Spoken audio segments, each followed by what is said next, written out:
the Highlander Priest from Tare. And just because Highlander Priest doesn't pressure, they don't have minions that they can just place on the board that can clock turn after turn. It's basically a rush to Shadow Reaper Anduin, and then beyond that, a rush to pop your opponent's block before they can obfuscate out the combo. But that's a big ask because the minimum turn, the lowest turn, the earliest possible in the game that you can even pop a block would be like turn 11. And that's if you Raza on 5, Anduin on 8, and have a lot of cheap spells to start throwing at your opponent's face. It is very difficult. And 11 turns is enough for Quest Mage to draw their entire deck. Do you think there's a world where B-Lakers hasn't played his quest soon enough and then you Skulking Geist? Just look at this right now. I mean, okay, B-Lakers, if you play like Arcane Select, for example, here instead. But I'm just saying, what if there's like this world where like, okay, I just don't have any spells to play Open the Waygate yet. And then you just Skulking Geist and eliminate the quest. The latest I've ever played the quest was like turn 4 most of the time. If I have like Archaeologist Babbling Book, and then on 4 I Secret plus. Man, how hilarious would that be though? He knows the deck list. If he lets it go that long and gets Skulking Geist, that is deserved. I mean, hey, if your opponent's not on the coin, for example, and they hit like Doomsayer, Frost Novas, they're not playing. They're not really going to be doing much. Yeah. I guess actually no, they would probably play the quest to get the mana out of the way then. I think so. The opposite would be true. They have everything to do but the quest. But the quest. That's what you do. All right, Burglary Bully is just about the biggest minion in the deck besides Prophet Velen. But it will just get removed off the board from the Fireball from the Babbling Book.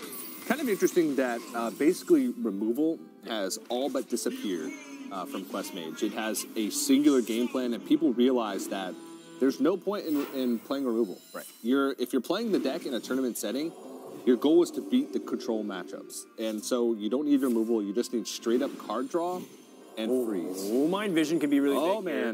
You pick up Ice Block. He gets another Mind Vision. That was a 1 in 7 or 8 to get the Ice Block. 1 in 8. Ice Block's out. Yeah. And now Beer's like, yeah, I'm going to play Ice Blocks. Yeah, you can't just take it out of my hand. Then the possibility of Thought Steals and Devour Minds come into play here. And Spellbender. Kind of useful at times against Priest, but in this matchup, not really. There's Raza, so that's one piece of the puzzle. Yeah, sure. Well, funny that Tare has too many cards in hand, so if he plays like Mind Vision, he won't even get that extra card. He has to play Raza first.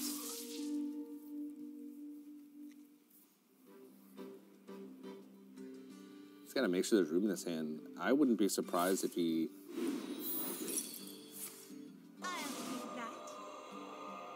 Sure, just trying to get cards. Yeah, just try and cycle these cards that have 0 use in the matchup. Even Silence doesn't really have that big of a use. Doomsayer maybe to protect some minions on the board. That's about the only thing. And by that point, you would have likely picked up either Shadow Word Pain or Shadow Word Horror to deal with it anyway, so. I wonder if Embrace the Shadow can help him get any damage going, but probably not. D-Laker's trying to go for a Doomsayer play. A little desperate. I think he's running into some card draw issues too, which is the opposite of the previous game. Curious Glimmerroot can also be a pretty big card if it picks up Ice Block. Devour Mind still can dig up another one of those cards. So there's a lot of like ways. Surely one of these will hit, right? Or Quest. It feels like. You're right. I've actually never done that before. Curious Glimmerroot into a quest. Is that actually possible? I thought you can't like discover quests off of anything. Like you can't get it off a Primordial Glyph or a Swashbuckler or anything like that. I don't think it's possible off of those discover effects, but Curious Glimmerroot is sort of different. I'm pretty sure I've seen it before with in a Brian Kibler video. Okay, sure. Yeah, sorry. I'm sure we've seen almost everything. I'm pretty sure that Brian Kibler had a matchup where he somehow, maybe it was Thought Steal or something, where he had multiple quests. It's possible to get it somehow. I don't know if Curious Glimmerroot is one of those. Yeah, between him and Toast, I'm sure we covered, like, is this possible in Hearthstone? And Hysteria. Like, all three of those guys are like, is this possible? And I'm like, I'm sure one of those guys has a video on it. Yeah. The weird OTKs. Yeah. I was thinking, like, Teray played Skulking Geist, got the 4-tech, 4-6 on the board, kind of destroyed his Mind Vision, which might be important. Well, considering that if you have an Ice Block played, you can't play the second one, so that always gives you the Mind Vision out. But I think Teray just really valued the tempo, plus his hand size was too big. Yeah, I mean, production is ready for the quest to be discovered because we have the quest counter above the priest.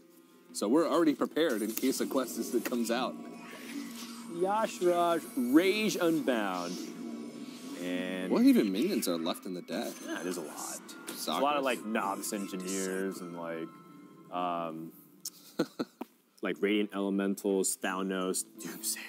Doomsayer would be bad. Yashraj is a risky pick. That's a risky pick. But this is actually scary for B-Lakers because this is about the biggest board I've ever seen from a Highlander priest, nearly. Yeah. And that's what the Free from Amber let him do in that instance. And B-Lakers has combo pieces, but he's missing quest completion, he's missing Archmage Antonidas, and crucially, he's missing card draw. And actually, Tare is pressuring quite hard. And this Lyra, which is stuck on the board since turn 6 or turn 7, has actually pulled some pieces. What? Tare doesn't even know how to react. I don't even know if he actually gets a Fireball because his hand is... He first gets a Lyra spell, and the Fireball doesn't come out. And I don't think he's going to be able to get a Fireball because he doesn't have any minions to play that don't otherwise generate cards. But he pulls Doomsayer! He pulls Doomsayer! No way! Oh my god, what just happened this game? What a roller coaster of emotions. B-Lakers staying calm. He's going to burn 2 cards, burn Shadow Reaper Anduin. Okay, I give up. And the wheels are coming off, TJ. And one of these guys, they're no longer able to just kind of keep the momentum on their side. I think Teray might be done for this game because the Doomsday is going to wipe away all that board. However, there are Thought Steals and Devoured Minds and a Free from Amber. What if he gets another Yasharaj off this Free from Amber? Or he Curious Glimmerroots into Archmage Antonidas. Mere Noggenfogger, but it'll be on the board and likely get removed. But if it doesn't get removed, Blakers, if he completes the quest, Mere Noggenfogger. Oh wait, he could have. Sorry, I'm losing it, man. Mere Noggenfogger can interrupt the quest because it makes everything target a random legal target, and your own face is a legal target for Fireball. So if Mere Noggenfogger sticks on the board, and Blakers has to go for the quest because he can't remove it. Right. Okay, well, he finds the Frostbolt and the Firelands Portal. Actually, but Frostbolt and Firelands Portal don't guarantee it. This is insane. That's actually a really good pick. And this Doomsayer needs to land. But Shadowward Horror. Shadowward Horror. Guaranteed lands on it. By the way, I'm kind of disappointed by the lack of emotes coming out from Teray because Noggenfogger also confuses the targets for emotes. Yeah. But this is a very serious moment in the series, so I can definitely understand why these guys. At this point, I don't think Tare's brain can even handle emotes. Can even process right-clicking on his portrait and playing an emote because this game has been insane. This series has just been crazy amounts of ups and downs. I feel like I'm watching a circus act here at this point. And this is just Act 3, TJ. What if this game goes to... What if this game ends and B-Lakers takes a victory and we go to Game 4? We're going to have more. So he's got 2 opportunities to remove Mere Noggenfogger, but they can target his own face. They can target Tari's face. They can target the Curious Glimmerroot. We don't even know. B-Lakers doesn't even want to tempt fate. If you Frostbolt, you still have to ping. And it's not like a 50-50. He misses. Its targets are chosen randomly. So that's basically a 1 and 4, now a 1 and 3 to hit it. Oh, you're ruining our fun. Wow. All right, well, B-Lakers also has 2 Sorcerer's Apprentice, 2 Molten Reflections. Just needs the Antonidas. And now I think Tare doesn't have a hope. Now if Tare still had the Shadow Reaper Anduin, you can kind of make a case for it. But right now, things have gotten kind of away from him. He has a Caballo's Tome. I wonder... Triple Ice Block. If he's able to extend the game length, could he actually do this? His win condition would be get an Ice Block, and the turn that B-Lakers goes for the combo, he would have to kill the board and heal. He still knows that Antonius is in his opponent's deck. He played mind games. Well, very obviously, his opponent would have probably killed him if that was the case. Next turn. Killing all day, by the way. Coming in hot. You're killing all day. That's what I'm talking about. And we'll have to see if he's able to bubble. We'll find out what happens and more after this round 7 series finishes. Who goes to the top 8? And ultimately, who's going to be joining us for Los Angeles Championship as the summer champion? What more could I ask for, Dan? Killing all day wins the round. Nagenfogger hits the board. Doomsayer comes out from the Yashirash. Look, I'm actually really having a lot of fun. Yeah. And I wish I could have seen Mayor Nagenfogger mess up a quest mage, like Antonius somehow kills himself. Yeah.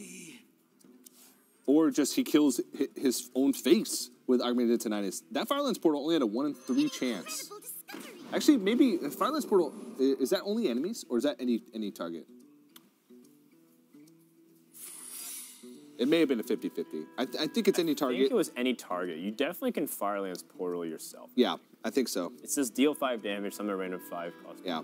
So it was a random target. It was a 1 in 3 to actually hit Mayor Nagenfogger.